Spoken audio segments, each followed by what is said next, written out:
Thanks to his mum, Tom also found himself a favourite of the paparazzi, splashed on the front pages of the tabloids for all the wrong reasons.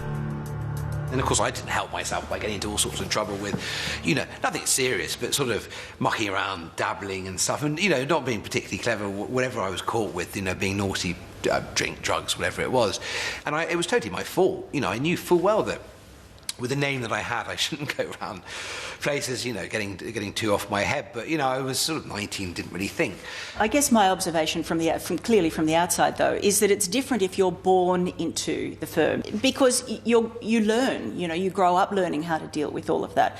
But when you're thrown into it, there's a lot to learn. I mean, are you coached? There was no reason to be coached for me or my sister, because we're not part of the royal family. We're very much,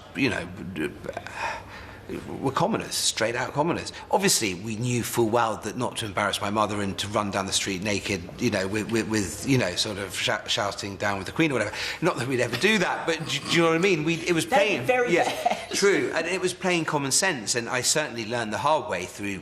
Whenever I got into trouble for being caught with grass or ecstasy, or whatever it was I was always caught with. But for us it was common sense. We never were taken aside by some secret specialist wing of the government saying, right, like James Bond, it's your time, you're now learning the secrets of having, because my mother marrying my stepfather and all that, she became an official part of the royal family.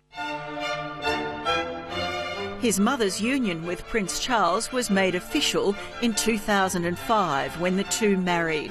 She became the Duchess of Cornwall and began a life of royal duty. All you care about your parents are they're happy, and my mother's exceptionally happy at the moment, and I've always adored my stepfather, and he's always been a kind and good and lovely man, and I don't give a crap what anyone in the press says. I couldn't care less. He is a man of warmth and intelligence and humanity, and I think he will, if it ever happens, he will make a fantastic king.